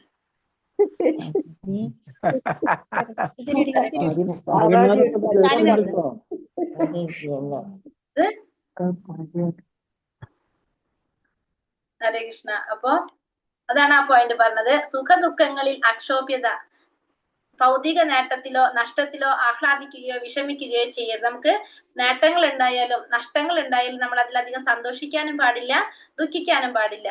ഭഗവാനിൽ സ്ഥിരവും നിഷ്കളങ്കവുമായ ഭക്തി, നവപതി ഭക്തി. അതായത് നമ്മൾ പറഞ്ഞു അല്ലെ, അനന്യ ഭക്തി. 9ാമത്തെ അധ്യായത്തിൽ നമ്മൾ പറഞ്ഞു നവവിധ ഭക്തി. അതായത് അനന്യ ഭക്തിയെ കുറിച്ച് പറഞ്ഞു അല്ലെ. വേറെ ഒന്നുമില്ല, ഭഗവാനോടുള്ള അനിഷ്കളങ്കമായിട്ടുള്ള ഭക്തി. അതാണ് എന്ത്? അനന്യ ഭക്തി. അതുണ്ടാവാം. പിന്നെ വന്നിട്ട് ഏകാന്തമായ സ്ഥലത്ത് ജീവിക്കാനുള്ള ആഗ്രഹം. അതായത് ഏകാന്തമായ സ്ഥലത്ത് ജീവിക്കാൻ ആഗ്രഹം എന്ന് പറഞ്ഞാൽ എന്താണ്? ഈ ഭൗതികവാദികളുമായിട്ട് ഇടപഴകാൻ ആഗ്രഹിക്കാതെ ഭക്തന്മാരുടെ കൂട്ടത്തിൽ ജീവിക്കാം. ആൾക്കൂട്ടത്തിൽ നിന്ന് വേറിട്ട് നിൽക്കുക. അതും എന്താണ്? ഈ പറഞ്ഞ ഭൗതികവാദികളിൽ നിന്ന് മാറി നമ്മള് ഭക്തന്മാരുടെ കൂട്ടത്തിൽ നിൽക്കുക. അതിനെയാണ് മോളിൽ പറഞ്ഞ പോലെ തന്നെ. പിന്നെ ആത്മസാക്ഷാത്കാരത്തിന്റെ പ്രാധാന്യത്തെ കുറിച്ച് അറിയാം. അതായത് വ്യർത്ഥ വിനോദങ്ങള്, സിനിമാ പ്രദർശനങ്ങള്, സാമൂഹ്യാഘോഷങ്ങൾ, അതായത് ഭക്തിയുമായിട്ട് ബന്ധപ്പെട്ടില്ലാത്ത കാര്യങ്ങൾ നമ്മളെ സമയം പാഴാക്കലാണെന്നുള്ളത് മനസ്സിലാക്കിയിട്ട് അത് ഒഴിവാക്കുക. അതാണ് നമ്മളെ ആത്മസാക്ഷാത്കാരത്തിന്റെ പ്രാധാന്യം, സമയത്തിന്റെ പ്രാധാന്യമൊക്കെ മനസ്സിലാക്കാൻ സാധിക്കുന്നത്. തത്വചിന്തയിലൂടെ നിരപേക്ഷ തത്വത്തെ കുറിച്ച് അന്വേഷിക്കാം. ഉപയോഗശൂന്യമായിട്ടുള്ള ഗവേഷണങ്ങളും ശാസ്ത്ര വിഷയങ്ങളെല്ലാം നമ്മൾ നിരസിച്ചിട്ട് നമ്മൾ എന്താണ്? ആ നിരപേക്ഷ തത്വത്തെ കുറിച്ചിട്ട്, ഭഗവാനെ കുറിച്ച് നമ്മൾ അന്വേഷിക്കാം. ഇത്രയും കാര്യങ്ങൾ എന്താണെന്ന് പറയണ ഭഗവാൻ? ജ്ഞാനമാണ്. ഇതല്ലാത്തതൊക്കെ എന്താണ്? അജ്ഞാനമാണെന്നാണ് ഇവിടെ പറയുന്നത്. ഇനി അടുത്തതിൽ പറയുന്നത് ഭഗവാൻ ഉത്തരം നൽകുന്നത് അർജുനന്റെ ചോദ്യത്തിനാണ്. ചോദ്യം 6ാമത്തെ ചോദ്യത്തിനാണ് ഇനി ഉത്തരം നൽകുന്നത്. ജ്ഞേയം യത്തത് പ്രവിക്ഷ്യാമി യജ്ഞാത്വമൃതമശ്നുതേ അനാദിമത്പരം ബ്രഹ്മ നാസത്താനാസദുച്യതേ. ഏതൊന്നിന്റെ അറിവ് സനാതനമായതിനെ ആസ്വദിക്കാൻ ഉതകുന്നുമോ ന്യായമായ അതിനെപ്പറ്റി ഞാൻ വിവരിച്ചു തരാം. അനാദിയും എന്നെ ആശ്രയിച്ചിട്ടുള്ളതുമാണ് ബ്രഹ്മം. ഭൗതിക ലോകത്തിലെ കാര്യകാരണങ്ങൾക്ക് അതീതമാണത്. അപ്പൊ ഏതൊന്നിന്റെ അറിവാണോ ആ സനാതനമായതിനെ ആസ്വദിക്കാൻ ഉതകുന്നത്, ആ സനാതനമായതിനെ ആസ്വദിക്കാൻ ഉതകുന്നത് ഏതിന്റെ അറിവാണോ ന്യായമായിട്ടുള്ള അതിനെപ്പറ്റി ഞാൻ വിവരിച്ചു തരാം. അതിനെ കുറിച്ച് ഞാൻ നിനക്ക് പറഞ്ഞു തരാം. അനാദിയും എന്നെ ആശ്രയിച്ചിട്ടുള്ളതാണ് എന്ത്? ഈ ബ്രഹ്മം എന്ന് പറയുന്നത് എങ്ങനെയാണ്? അതും അനാദിയാണ്. അനാദികാലം മുതൽക്കേ ഉള്ളതാണ് ബ്രഹ്മം. ഭഗവാനെ ആശ്രയിച്ചിരിക്കുന്നതാണ് ബ്രഹ്മം. ഭൗതിക ലോകത്തിലെ കാര്യകാരണങ്ങൾക്കെല്ലാം അതീതമാണെന്ത്? ഈ ബ്രഹ്മം എന്ന് പറയുന്നത്. സർവതാ പാണിപാദം തത് സർവതോക്ഷിശിരോമുഖം സർവതാ ശ്രുതിമല്ലോകേ സർവമാവൃത്യ തിഷ്ഠതി. കൈകാലുകളും തലകളും മുഖങ്ങളും നേത്രങ്ങളും ചെവികളും എല്ലായിടത്തും വ്യാപിച്ചുകൊണ്ട് പരമാത്മാവ് സർവ്വവ്യാപിയായി സ്ഥിതി ചെയ്യുന്നു. അപ്പൊ പരമാത്മാവ് സർവ്വവ്യാപിയായിട്ട് സ്ഥിതി ചെയ്യണം. എങ്ങനെയാണ്? കൈയും കാലും മുഖങ്ങളും നേത്രങ്ങളും ചെവികളും ഒക്കെ എല്ലായിടത്തും വ്യാപിപ്പിച്ചുകൊണ്ട് പരമാത്മാവ് സർവ്വവ്യാപിയായിട്ട് പരമാത്മാവ് സ്ഥിതി ചെയ്യാണ്. എണ്ണമറ്റ രശ്മികൾ പ്രസരിപ്പിച്ചു കൊണ്ടിരിക്കുന്ന സൂര്യനെ പോലെയാണ് പരമാത്മാവ് അഥവാ പരമദിവ്യോത്തമ പുരുഷൻ. സർവവ്യാപ്തമായ രൂപത്തിൽ അദ്ദേഹം നിലകൊള്ളുന്നു. അപ്പൊ എണ്ണമറ്റ രശ്മികൾ പ്രസരിപ്പിച്ചു കൊണ്ടിരിക്കുന്ന സൂര്യനെ പോലെയാണ് ആര്? പരമാത്മാവ് അല്ലെങ്കിൽ പരമദിവ്യോത്തമ പുരുഷൻ എന്ന് പറയുന്നത്. ആ രശ്മികൾ, സൂര്യരശ്മികൾ ഇങ്ങനെ പ്രസരിപ്പിച്ചു കൊണ്ടിരിക്കുന്ന സൂര്യനെ പോലെയാണ്. സർവവ്യാപ്തമായിട്ടുള്ള രൂപത്തിലാണ് ആര് നിലനിൽക്കുന്നത്? ഭഗവാൻ നിലനിൽക്കുന്നത്. സർവേന്ദ്രിയാ ഗുണാഭാസം സർവേന്ദ്രിയാ വിവർജിതം അസക്തം സർവഭൃച്ചൈവ നിർഗുണം ഗുണഭോക്തിച്ച. സർവ ഇന്ദ്രിയങ്ങളുടെയും ഉൽപ്പത്തി സ്ഥാനമാണ് പരമാത്മാവ്. സർവ ഇന്ദ്രിയങ്ങളുടെയും ഉൽപ്പത്തി സ്ഥാനമാണ് പരമാത്മാവ്. എന്നിരുന്നാലും അവിടത്തേക്ക് ഇന്ദ്രിയങ്ങളില്ല. സകല ജീവജാലങ്ങളെയും നിലനിർത്തി പോരുന്നെങ്കിലും അനാസക്തനാണ്, ത്രിഗുണങ്ങൾക്ക് അതീതനാണ്. അതേസമയം തന്നെ ഭൗതിക പ്രകൃതിയുടെ ത്രിഗുണങ്ങളുടെ യജമാനനുമാണ് അദ്ദേഹം. ഇവിടെ എന്താ പറഞ്ഞത്? സർവ ഇന്ദ്രിയങ്ങളുടെയും ഉൽപ്പത്തി സ്ഥാനം ആരിൽ നിന്നാണ്? ഭഗവാനിൽ നിന്നാണ്.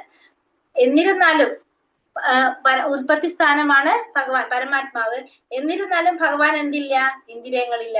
എല്ലാ ജീവജാലങ്ങളെ നിലനിർത്തി പോരുന്നെങ്കിലും ഭഗവാൻ എങ്ങനെയാണ്? അനാസക്തനാണ്. ഭഗവാൻ ഒന്നിനോടും എന്തില്ല? ആസക്തിയില്ല. ത്രിഗുണാതീതനും അതേസമയം തന്നെ ഭൗതിക പ്രകൃതിയുടെ ഗുണങ്ങളുടെ യജമാനനുമാണ് അദ്ദേഹം. അപ്പോ ഭഗവാൻ ഗുണാതീതനാണ്, അതുപോലെ തന്നെ ആ ഗുണങ്ങളുടെ യജമാനനും ആര് തന്നെയാണ്? ഭഗവാൻ തന്നെയാണ്. ഇവിടെ പറഞ്ഞു വരുന്നത് സർവ്വ ഇന്ദ്രിയങ്ങളുടെയും ഉൽപ്പത്തി സ്ഥാനം പരമാത്മാവാണ്, പക്ഷെ ഭഗവാൻ ഇന്ദ്രിയങ്ങളില്ല. അപ്പൊ നമുക്കറിയാം, നമ്മുടെ കണ്ണുകൊണ്ട് നമ്മൾ കാണും, ചെവി കൊണ്ട് നമ്മൾ കേൾക്കും, വായു കൊണ്ട് നമ്മൾ ഭക്ഷണം കഴിക്കും, അല്ലെ? പക്ഷെ ഭഗവാൻ എന്താണ്?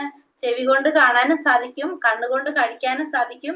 ഇതൊക്കെ ആർക്ക് സാധിക്കും? ഭഗവാന് സാധിക്കും. ഭഗവാന്റെ എല്ലാ ഇന്ദ്രിയങ്ങളും എല്ലാ പ്രവർത്തികളും ചെയ്യാൻ ആർക്ക് സാധിക്കും? ഭഗവാന്റെ ഇന്ദ്രിയങ്ങൾക്ക് സാധിക്കും. അപ്പൊ ഭഗവാൻ പിന്നെ അതുപോലെ തന്നെ ഗുണങ്ങൾക്ക് അതീതനാണ് ഭഗവാൻ. നമ്മൾ പഠിച്ചിട്ടുണ്ട് അല്ലെ? എല്ലാ ഗുണങ്ങളും ആരിൽ നിന്നാണ് വന്നിരിക്കുന്നതൊക്കെ? ഇതിന്റെയൊക്കെ യജമാനൻ ഭഗവാൻ തന്നെയാണ്. പക്ഷെ ഭഗവാൻ എങ്ങനെയാണ്? ഈ ഗുണങ്ങൾക്ക് അതീതനാണെന്ന് നമ്മൾ പഠിച്ചു. പരമാത്മാവിന്റെ ഇന്ദ്രിയങ്ങൾ അഭൗതികമായതിനാൽ അവയെ നിർഗുണങ്ങൾ എന്ന് പറയുന്നു. ഗുണങ്ങൾ എന്നാൽ ഭൗതിക ഗുണങ്ങൾ എന്നർത്ഥം. അപ്പൊ ഗുണം എന്ന് പറഞ്ഞാൽ തന്നെ അതിന്റെ അർത്ഥം എന്താണ്? ഭൗതികമായിട്ടുള്ളതാണ്. അല്ലെങ്കിൽ നമ്മൾ എന്ത് പറയും? നിർഗുണം എന്ന് പറയും, ഭൗതികമല്ലാത്തതിന്. അദ്ദേഹത്തിന്റെ ഇന്ദ്രിയങ്ങൾക്ക് ഭൗതികതയുടെ ആവരണങ്ങളില്ല. അത് നമ്മുടേതുപോലെ അല്ല എന്ന് മനസ്സിലാക്കുക. അപ്പൊ ഭഗവാന്റെ ഇന്ദ്രിയങ്ങൾ എങ്ങനെയാണ്? നമ്മുടെ പോലെ അല്ല. ഭൗതികമായിട്ടുള്ള ആവരണങ്ങളല്ല ആരുടെ? ഭഗവാന്റെ ഇന്ദ്രിയങ്ങളെ നമ്മളെ പോലെ അല്ല എന്നുള്ളത് നമ്മൾ മനസ്സിലാക്കുക. അപ്പോൾ ഭഗവാന്റെ ഓരോ കാര്യങ്ങൾ പറയുമ്പോഴും നമ്മൾ എന്ത് മനസ്സിലാക്കണം? നമ്മുടെ പോലെ അല്ല എന്നുള്ളത് നമ്മൾ ആദ്യം മനസ്സിലാക്കണം. അപ്പൊ ഗുണങ്ങൾ എന്ന് പറഞ്ഞാൽ ഭൗതിക ഗുണങ്ങൾ എന്നാണ് അർത്ഥാക്കുന്നത്. ബഹിരന്തശ്ച ഭൂതാനം ആചരം അചരം ചരമേവ ച സൂക്ഷ്മത്വാത്തദ വിജ്ഞേയം ദൂരസ്ഥം ചാന്തികേ ചക്തത്. പരമതത്വം ചരങ്ങളും അചരങ്ങളുമായ എല്ലാ ജീവജീകളുടെയും ഉള്ളിലും പുറത്തും കുടികൊള്ളുന്നു. അതിസൂക്ഷ്മമായ ഭാവം മൂലം ഭൗതികേന്ദ്രിയങ്ങൾക്ക് അദ്ദേഹത്തെ കാണാനോ അറിയാനോ കഴിയില്ല. അതിദൂരസ്ഥനെങ്കിലും ഏവർക്കും സമീപസ്ഥനുമാണ് അദ്ദേഹം. ഇവിടെ പറയുന്നത് പരമതത്വങ്ങളും ചരാചരങ്ങളും ആയിട്ടുള്ള എല്ലാ ജീവികളുടെയും ഉള്ളിൽ ആരുണ്ട്? ഭഗവാൻ ഉണ്ട്. ഭഗവാൻ എല്ലാവരുടെ ഉള്ളിൽ, അകത്തും പുറത്തും ആര് സ്ഥിതി ചെയ്യുന്നുണ്ട്? ഭഗവാൻ സ്ഥിതി ചെയ്യുന്നുണ്ട്. അതിസൂക്ഷ്മമായിട്ടുള്ള ഭൗതിക ഇന്ദ്രിയങ്ങൾക്ക് എന്ത് സാധിക്കില്ല? അത് കാണാനും അറിയാനും ഒന്നും സാധിക്കില്ല. പക്ഷെ ഭഗവാൻ അതിദൂരസ്ഥനാണെങ്കിലും ഭഗവാൻ എങ്ങനെയാണ്? ഏവർക്കും സമീപസ്ഥനാണ്. എങ്ങനെയാണ് ഭഗവാൻ ദൂരത്തിരിക്കുന്ന ഭഗവാൻ നമുക്ക് സമീപസ്ഥനായിട്ട് നമുക്ക് മനസ്സിലാകുന്നത്? ദൂരത്തിരിക്കുന്ന ഭഗവാൻ എവിടെയാണ്? ഗോലോക വൃന്ദാവനത്തിലാണ്. നമ്മൾ എവിടെയാണ്? ഭൗതിക ലോകത്താണ്. അങ്ങനെ ഇരിക്കുന്ന നമുക്ക് എങ്ങനെയാണ് അതിദൂരസ്ഥരാണെങ്കിലും വിദൂരത്തിലാണെങ്കിലും ഭഗവാൻ സമീപസ്ഥനാണെന്ന് പറയാൻ എന്തുകൊണ്ടാണ് സാധിക്കുന്നത്? ഹരേ കൃഷ്ണ. പരമാത്മാവ് നമ്മുടെ ഉള്ളിൽ പരമാത്മാവ്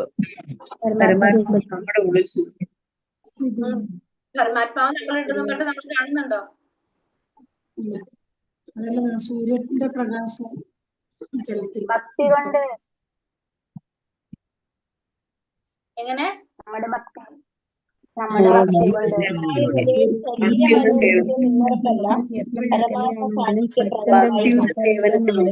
അതുകൊണ്ടാണ് അടുത്താണെന്ന് പറയുന്നത്. അതായത് നമ്മൾ നിരന്തരം ഭഗവാനെ സേവനം ചെയ്തുകൊണ്ടിരിക്കുമ്പോ ആ ഭഗവാൻ എവിടെ വരും? നമ്മുടെ ഉള്ളില് നമുക്ക് മനസ്സിലാക്കാൻ സാധിക്കും അല്ലെ? നമുക്ക് അറിയുന്നില്ല. നമ്മുടെ ഉള്ളില് പരമാത്മാവായിട്ട് ഭഗവാൻ ഉണ്ടെങ്കിലും നമ്മൾ അറിയുന്നില്ല. പക്ഷെ നിരന്തരം നമ്മൾ എന്ത് ചെയ്യണം? ഭഗവാന് സേവനം ചെയ്തുകൊണ്ടിരിക്കുകയാണെങ്കിൽ നമുക്ക് എന്ത് സാധിക്കും? നമുക്ക് ആ ഭഗവാന്റെ സാന്നിധ്യം നമുക്ക് മനസ്സിലാക്കാനായിട്ട് സാധിക്കും. നമ്മൾ പറഞ്ഞു, നമ്മൾ നാമം ജപിക്കുമ്പോ ഭഗവാനും രാധാറാണിയും നാവിന്മേൽ നൃത്തം വെക്കുന്നു എന്ന് പറഞ്ഞു, അല്ലേ? ഓർമ്മയില്ലേ പറഞ്ഞത്? ണ്ടിരിക്കുമ്പോ ഭഗവാനും രാധാറാണി നാവിന്മേൽ നൃത്തം ചെയ്യുന്നു എന്ന് പറഞ്ഞു. അപ്പൊ നമ്മള് ഭഗവാനെ കുറിച്ച് ചിന്തിക്കും തോറും പ്രവർത്തിക്കും തോറും ഭഗവാൻ നമ്മളെ അടുത്തേക്ക് വരാണ് ചെയ്യുന്നത്. അപ്പൊ നമുക്ക് എന്ത് മനസ്സിലാക്കാം? നമ്മളെ കൂടെ ആരുണ്ടാവും? അപ്പോ ഭഗവാൻ ഉണ്ട്. നമ്മൾ എപ്പോഴും ഭഗവത് സേവനം ചെയ്യുന്നു, ഭഗവാനെ കുറിച്ച് സ്മരിച്ചുകൊണ്ടിരിക്കുമ്പോ, ഭഗവാനെ കുറിച്ച് സ്മരിക്കാത്ത ഒരു സമയം പോലും നമ്മളെ ജീവിതത്തിൽ ഉണ്ടാവാൻ പാടില്ല എന്നാ പറയാം. അപ്പൊ നമ്മൾ എപ്പോഴും ഭഗവാനെ കുറിച്ച് സ്മരിച്ചുകൊണ്ടിരിക്കുമ്പോ ഭഗവാൻ എവിടെയായിരിക്കും? നമ്മുടെ ഉള്ളിലായിരിക്കും ഉണ്ടാവുന്നത്. നമുക്ക് ആ ഭഗവാനെ നമുക്ക് അറിയാൻ സാധിക്കും, തൊട്ടറിയാൻ നമുക്ക് സാധിക്കും. അപ്പൊ അങ്ങനെയാണ് നമുക്ക് ആ ദൂരത്തിലുള്ള ഭഗവാൻ നമ്മുടെ സമീപത്ത് വരുന്നത്. കൃഷ്ണാവബോധ പരിശീലനത്താൽ ഇന്ദ്രിയ മനസ്സുകളെ പവിത്രീകരിച്ച് ഭക്തിയുടെ സേവനത്തിൽ ഏർപ്പെടുന്നവർക്ക് മാത്രം നിരന്തരം ഭഗവത് ദർശനം സാധ്യമാകുന്നു. അവിഭക്തം ച ഭൂതേഷു വിക്തമീവാച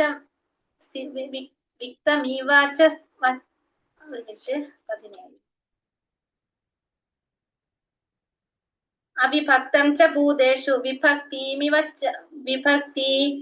വിഭക്താമിവച്ച സ്ഥിതം. അവിടെ ഒരു വേട് വിട്ടുപോയിട്ടുണ്ട്. അവിഭക്തം ച ഭൂതേഷു വിഭക്താമിവച്ച സ്ഥിതം ഭൂതഭർത്യച്ച തജ്ഞേയം ഗ്രസിഷ്ണു പ്രഭവിഷ്ണു ച. ഓരോ ജീവിയിലും വെവ്വേറെ കാണപ്പെടുന്നുവെങ്കിലും പരമാത്മാവ് അവിഭാജ്യനാണ്. ഓരോ ജീവാത്മാവിലും വെവ്വേറെയാണ് കാണപ്പെടുന്നത്. അതുകൊണ്ട് തന്നെ പരമാത്മാവ് അവിഭാജ്യനാണ്, ഏകനായി സ്ഥിതി ചെയ്യുന്നു. ഭൂതജാലത്തെ നിലനിർത്തോടൊപ്പം സംഹരിക്കുകയും സൃഷ്ടിക്കുകയും ചെയ്യുന്നതും അദ്ദേഹം തന്നെ എന്ന് മനസ്സിലാക്കണം. അപ്പോ ഓരോ ജീവാത്മാവിലും വെവ്വേറെയാണ് എന്ത്? ജീവാത്മാക്കൾ എന്ന് പറഞ്ഞില്ല. ഓരോരുത്തരിലും വേറെ ജീവാത്മാവാണ്. പക്ഷെ പരമാത്മാവാണോ? അവിഭാജ്യനാണ്. ആത്മാവ് എല്ലാവരിലും ഒരുപോലെ തന്നെയാണ്. ഏകനായിട്ട് സ്ഥിതി ചെയ്യുന്നതാണ് ആര്? പരമാത്മാവ്. അപ്പൊ ഈ ഭൂതജാലത്തെ, ഈ ജീവാത്മാക്കളെ നിലനിർത്തോടൊപ്പം തന്നെ ഇതിനെ സംഹരിക്കുകയും സൃഷ്ടിക്കുകയും എല്ലാം ചെയ്യുന്നത് ആര് തന്നെയാണ്? ഭഗവാൻ തന്നെയാണ്. അപ്പൊ സൃഷ്ടി സ്ഥിതി സംഹാരം ചെയ്യുന്നത് ഇവിടെ ആര് തന്നെയാണെന്ന് പറയുന്നത്? ഞാൻ തന്നെയാണെന്നാണ് ഭഗവാൻ പറയുന്നത്. ഉച്ചസ്ഥനാകുമ്പോൾ സൂര്യൻ നമ്മുടെ തലയ്ക്ക് മുകളിലാണെന്ന് പറയാറുണ്ട്. എന്നാൽ 5000 നാഴിക ദൂരം എല്ലാ ദിശകളിലേക്കും സഞ്ചരിച്ചാലും സൂര്യൻ എവിടെ എന്ന ചോദ്യത്തിന് നമ്മുടെ ശിരസിന് മുകളിൽ എന്ന് തന്നെയായിരിക്കും നമുക്ക് പറയാനായിട്ട് സാധിക്കുന്നത്. നമ്മൾ അറിയില്ല, നമുക്ക് സൂര്യൻ ഉച്ചസ്ഥനാവുമ്പോ നമ്മുടെ മുകളിലാണ് നമുക്ക് നോക്കിയാൽ കാണാൻ സാധിക്കുന്നത്. നമ്മൾ എന്നിട്ട് എത്രയും നടന്നു പോയിട്ട് നമ്മൾ നോക്കിയാലും സൂര്യൻ എവിടെ തന്നെ കാണാം? മുകളിൽ തന്നെ നമുക്ക് കാണാനായിട്ട് സാധിക്കും. അപ്പൊ അതേപോലെ തന്നെ വൈദിക സാഹിത്യം ഉദാഹരണമായിട്ട് എടുത്തു കാണുന്നത് സൂര്യൻ ഓരോ സ്ഥലത്തും അനേകം പേർക്ക് പ്രത്യക്ഷീഭവിക്കുന്നത് പോലെ ഒരു വിഷ്ണുവും തന്റെ വൈഭവത്താൽ പലയിടത്തും അസംഖ്യം പേർക്ക് പ്രത്യക്ഷനാകുന്നു. അപ്പൊ അതേപോലെ തന്നെയാണ് ഒരു ഭഗവാൻ തന്റെ വൈഭവത്താൽ പല സ്ഥലത്തും പലയിടത്തും അസംഖ്യം പേർക്ക് പ്രത്യക്ഷനാവാണ് എന്ന് പറയുന്നത്. സൂര്യൻ ഓരോ സ്ഥലത്തും അനേകം പേർക്ക് പ്രത്യക്ഷീഭവിക്കുന്നത് പോലെ. ജ്യോതിഷാമപി തജ്ജ്യോതി തമസാ പരമുച്യതേ ജ്ഞാനം ജ്ഞേയം ജ്ഞാനഗമ്യം ഹൃദി സർവസ്യ വിഷ്ടിതം. അദ്ദേഹമാണ് സർവ്വ ജ്യോതിസുകളുടെയും സ്രോതസ്. എല്ലാ ജ്യോതിസുകളുടെയും സ്രോതസ് ആരാണ്? ഭഗവാനാണ്. പദാർത്ഥനിഷ്ഠമായ തമസിനെ അതിക്രമിച്ച് നിൽക്കുന്നതും അവ്യക്തമായിട്ടുള്ളതും ഭഗവാൻ തന്നെയാണ്. അറിവും അറിയേണ്ടതും അറിവിന്റെ ലക്ഷ്യവും സർവ്വഹൃദയങ്ങളിലും കുടികൊള്ളുന്നതും ആരാണ്? ആ പരമപുരുഷനാണ്. അപ്പൊ സർവ്വ ജ്യോതിസുകളുടെയും സ്രോതസ് ആരാണ്? ഭഗവാനാണ്. പിന്നെ പദാർത്ഥനിഷ്ഠമായ തമസിനെ അതിക്രമിച്ച് നിർത്തുന്നതും ആരാണ്? ഭഗവാൻ തന്നെ. അവ്യക്തമായിട്ടുള്ളതും ആരാണ്? ഭഗവാനാണ്. അറിയേണ്ടത് ആരെ കുറിച്ച്? ഭഗവാനെ കുറിച്ച്. അറിവിന്റെ ലക്ഷ്യം ആരാണ്? ഭഗവാനാണ്. എല്ലാ ഹൃദയങ്ങളിലും കുടികൊള്ളുന്നതും ആരാണ്? ആ പരമദിവ്യാത്മ പുരുഷൻ തന്നെയാണ്. പരമപുരുഷനായ ഭഗവാൻ പരമാത്മാവ് പ്രഭുവാണ്. സർവ്വജീവികളുടെയും യജമാനനാണ് ആര്? ഭഗവാൻ. തന്മൂലം അവയുടേതെല്ലാം ആത്യന്തിക ആശ്രയവും ആര് തന്നെയാണ്? ഭഗവാൻ തന്നെയാണ്. അങ്ങനെ പരമാത്മാവും ജീവാത്മാവും എക്കാലത്തും വ്യത്യസ്തങ്ങളാണെന്ന സത്യം അനിഷേധ്യമായി തീരുന്നു. അപ്പൊ നമുക്ക് എന്ത് മനസ്സിലാക്കാം അതിൽ നിന്ന്? എല്ലാ ജീവാത്മാക്കളുടെയും യജമാനനാണ് ഭഗവാൻ, അതായത് പ്രഭുവാണ്, പരമാത്മാവാണ്. അതുകൊണ്ട് തന്നെ എല്ലാവരുടെയും ആത്യന്തിക ആശ്രയവും ആര് തന്നെയാണ്? ഈ പരമാത്മാവാണ്. നമുക്ക് ഇതിൽ മനസ്സിലാക്കാം, പരമാത്മാവും ജീവാത്മാവും എന്ന് പറയുന്നത് ഏത് സമയത്തും എന്താണ്? വ്യത്യസ്തമായിട്ടുള്ളതാണെന്നുള്ളതൊരു സത്യമാണ്. നിഷേധിക്കാൻ സാധിക്കാത്ത ഒരു സത്യമാണെന്ത്? പരമാത്മാവും ജീവാത്മാവും എന്നത് രണ്ടും രണ്ടാണ് എന്ന് നമുക്ക് മനസ്സിലാക്കാൻ സാധിക്കും. നമ്മൾ ഒന്നല്ല. ഇതി ക്ഷേത്രം തദജ്ഞാനം ജ്ഞേയം ചോക്തം സമാസതഃ മദ്ഭക്ത ഏതദിജ്ഞായ മദ്ഭാവായോപപദ്യതേ. കർമ്മക്ഷേത്രം എന്ന് വെച്ചാൽ എന്താണ്? ശരീരം നമ്മൾ പറഞ്ഞു അല്ലെ, ശരീരം, ജ്ഞാനം, അറിവ്, ജ്ഞേയം, അറിയേണ്ടത് എന്നിവയെ കുറിച്ച് ഞാനിപ്പോ സംക്ഷിപ്തമായിട്ട് പറഞ്ഞു തന്നു. നമ്മുടെ കർമ്മക്ഷേത്രം എന്താണ്? ശരീരം. ശരീരത്തെ കുറിച്ച് പറഞ്ഞു. 24 ഘടകങ്ങൾ ഉൾപ്പെട്ടതാണ് ശരീരം. ജ്ഞാനം, ജ്ഞാനം എന്ന് വെച്ചാൽ എന്താണ്? അറിവ്. ശരീരത്തെ കുറിച്ചും ജീവാത്മാവിനെ കുറിച്ചും പരമാത്മാവിനെ കുറിച്ചുമുള്ള അറിവാണ് എന്ത്? ജ്ഞാനം. ന്യായം എന്ന് പറയുന്നത് അറിയേണ്ടത്. ആരെ കുറിച്ചാണ് അറിയേണ്ടത്? അതാണ് ന്യായം. ആരെ കുറിച്ചാണ് അറിയേണ്ടത്? ആരെ കുറിച്ചാണ് അറിയേണ്ടത്? ഭഗവാനെ കുറിച്ചാണ് അറിയേണ്ടത്. അതാണ് എന്ത്? ന്യായം എന്ന് പറയുന്നത്. അത് നിനക്ക് ഞാനിപ്പോ സംക്ഷിപ്തമായിട്ട് വിവരിച്ചു കഴിഞ്ഞു. ഇനി എന്റെ ഭക്തന്മാർക്ക് മാത്രം ഈ വിഷയങ്ങൾ മനസ്സിലാക്കി. അപ്പൊ പറയാണ്, ഇത്തരം കാര്യങ്ങൾ മനസ്സിലാക്കി ഭഗവാനെ പ്രാപിക്കാൻ സാധിക്കുന്ന ആർക്ക് മാത്രമാണ്? ഭഗവാന്റെ ഭക്തന്മാർക്ക് മാത്രം എന്ന് പറയാണ് ഇവിടെ. ശരീരം, ജ്ഞാനം, ന്യായം എന്നിവയെ പറ്റി ഭഗവാൻ ചുരുക്കി പ്രതിപാദിച്ചുവല്ലോ. 3 വിഷയങ്ങളുടെ സങ്കലനമാണ് ഈ ജ്ഞാനം. അറിയുന്നവൻ, അറിയേണ്ടവൻ, അറിവിന്റെ പ്രക്രിയ. അപ്പൊ ഈ 3 കാര്യങ്ങളാണ് ഇതിൽ വരുന്നത്? ജ്ഞാനത്തിൽ വരുന്നത്. ഒന്ന് അറിയുന്നവൻ, അറിയേണ്ടവൻ, അറിവിന്റെ പ്രക്രിയ. ഇത് 3 ജ്ഞാനം എന്ന് പറഞ്ഞാല് ഈ 3 ഘടകങ്ങളുടെ ഈ 3 ഘടകങ്ങളുടെ സങ്കലനത്തെ നമുക്ക് എന്ത് പറയാം? ജ്ഞാനം എന്ന് പറയും. നേരത്തെ നമ്മൾ എന്ത് പറഞ്ഞു? ജ്ഞാനം എന്ന് പറഞ്ഞാല് ഒരു 24 മൂലങ്ങളല്ലല്ലോ. ജ്ഞാനം എന്ന് പറഞ്ഞാൽ കുറെ വേർഡ്സുകൾ പറഞ്ഞില്ല. അമാനിത്തം എന്നൊക്കെ പറഞ്ഞിട്ട് പറഞ്ഞില്ല. അമാനിത്തം, മതം പറഞ്ഞിട്ട് പറഞ്ഞില്ലേ നമ്മള്? ദമ്പല്ലല്ലോ, അമാനിത്തം, അതായത് വിനയം. അവിടെ നമ്മൾ എന്ന് പറഞ്ഞത് ജ്ഞാനം, ഇതൊക്കെ ജ്ഞാനാണെന്ന് ഭഗവാൻ പറഞ്ഞു. ജ്ഞാനം എന്ന് പറഞ്ഞാൽ ഇതൊക്കെ വരുന്നു പറഞ്ഞു. ഇവിടെ പറയണ എന്താണ്? ജ്ഞാനം എന്ന് വെച്ചാല് അറിയുന്നവൻ ആരാണോ, അറിയേണ്ടത് ആരെ കുറിച്ചാണോ, അറിവിന്റെ പ്രക്രിയ എന്താണോ, അതാണ് ജ്ഞാനം എന്ന് പറയുന്നത്. അപ്പൊ 2 തരത്തിലും പറഞ്ഞത് എന്തിനെ കുറിച്ചാണ്? ജ്ഞാനത്തെ കുറിച്ചുകൂടെ പറയാണ്. ഇത് 3 ചേരുമ്പോൾ വിജ്ഞാനം അഥവാ ജ്ഞാനശാസ്ത്രമാകുന്നു. അപ്പൊ ഇത് 3 ചേർന്നാൽ അവിടെ എന്താകും? വിജ്ഞാനമാകും, അല്ലെങ്കിൽ ജ്ഞാനശാസ്ത്രമാകും. അറിയുന്നവൻ ആരാണ്? ഭഗവാൻ. അറിയേണ്ടത് ആരെ കുറിച്ച്? ഭഗവാനെ കുറിച്ച്. അറിവിന്റെ പ്രക്രിയ അതെന്താണ്? അത് ഭഗവാൻ തന്നെയാണ്. അത് മനസ്സിലാക്കി കഴിഞ്ഞാൽ നമുക്ക് എന്ത് സാധിക്കും?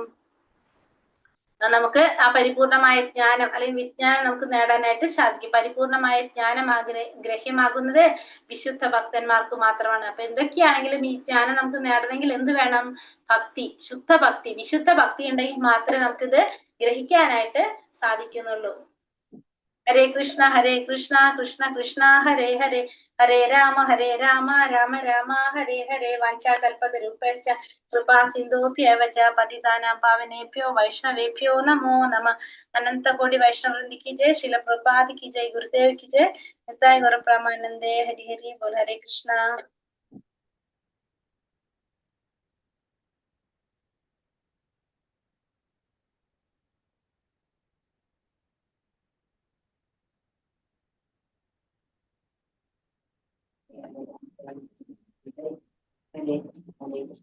പതിമൂന്നാമത്തെ അർജുനന്റെ ചോദ്യങ്ങളും അതിനുള്ള ഉത്തരങ്ങളും. ജ്ഞാനം, ന്യായം, ക്ഷേത്രം, ക്ഷേത്രജ്ഞൻ, പ്രകൃതി, പുരുഷൻ, അല്ലെ? ഇത്രയും കാര്യങ്ങള്. ഉത്തരങ്ങള് എന്ത് പറഞ്ഞ? ശരീരത്തെ എന്ന് പറയുന്നത് ആ ക്ഷേത്രത്തെ കുറിച്ച് അറിയുന്നവനാണ് ക്ഷേത്രജ്ഞൻ. പ്രകൃതി എന്ന് വെച്ചാൽ ഭൗതിക പ്രകൃതിയാണ്. പുരുഷൻ ആസ്വാദകനാണ്. ആസ്വാദകനാണ് പുരുഷൻ. പിന്നെ നമ്മ പറഞ്ഞിട്ടുണ്ടാവില്ലേ? കുറച്ചല്ലേ പറഞ്ഞിട്ടുള്ളൂ. ലാസ്റ്റ് പറയാതെ ഒന്നുകൂടി പറയണ്ടാവും. ജീവാത്മാവും പരമാത്മാവും തമ്മിലുള്ള വ്യത്യാസം എന്താണ്? ജീവാത്മാവ് ജീവസത്തുക്കളാണ്. പിന്നെ ജീവാത്മാവ് രണ്ടാമനാണ്. ഇന്ദ്രിയങ്ങൾ. ജീവാത്മാവ് അണുആത്മാവാണ്. ജീവാത്മാവിന്റെ തുമ്പിന്റെ 10,000-ൽ ഒരു അംശമാണ്. അത് അണുആത്മാവാണ്. പിന്നെ അത് 2ാം സ്ഥാനമാണല്ലോ വരുന്നത്. അതിന്റെ സർവാധിഷ്ഠാനമാണ്. അത് വരുന്നത് ഭഗവാനാണ്. ഋഷികേശനാണ് ഭഗവാൻ. ഇന്ദ്രിയങ്ങളെ നിയന്ത്രിക്കാൻ 2ാം സ്ഥാനം ആർക്കുള്ളൂ? ഈ ജീവാത്മാവിനുള്ളൂ. പിന്നെ ജീവാത്മാവ് എങ്ങനെയാണ്? വേറെന്താ പറഞ്ഞത്? കേവലനാണ്. ജീവാത്മാവ് കേവലനാണ്. പിഴവറ്റുന്നവനാണ്. യജമാനൻ പരമാത്മാവാണ്. അതെ, സേവകനാണ് ജീവാത്മാവ്. ഇറങ്ങിപ്പോന്നാ മതി. സേവകനാണ് ജീവാത്മാവ് പറഞ്ഞത്. ഇതൊക്കെയാണ് നമ്മൾ എന്ത് പറഞ്ഞത്? വ്യത്യാസം പറഞ്ഞത്. ബ്രഹ്മപുച്ഛം എന്ന് പറയുന്നത് എന്താണ്?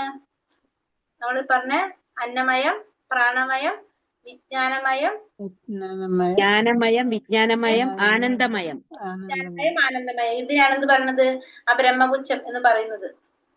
കർമ്മക്ഷേത്രം എന്നറിയപ്പെടുന്നത് എന്തൊക്കെയാണ്? പഞ്ചമഹാഭൂതങ്ങൾ, മിഥ്യാഹങ്കാരം, ബുദ്ധി, പ്രകൃതി, 5 ജ്ഞാനേന്ദ്രിയങ്ങൾ, 5 കർമ്മേന്ദ്രിയങ്ങൾ, 5 ഇന്ദ്രിയ വിഷയങ്ങൾ, മനസ്സ്, ഇങ്ങനെ 24 ഘടകങ്ങളുടെ സമൂഹമാണ് കർമ്മക്ഷേത്രം. ക്ഷേത്രം. ജ്ഞാനം എന്നാൽ എന്താണ് അർത്ഥം? അറിയുന്നവൻ അറിയേണ്ടത്, അറിവിന്റെ പ്രക്രിയ. എന്നീ 3 ഘടകങ്ങളുടെ പ്രക്രിയ. അത് അറിയുന്നത് അതിനാണ് ജ്ഞാനം.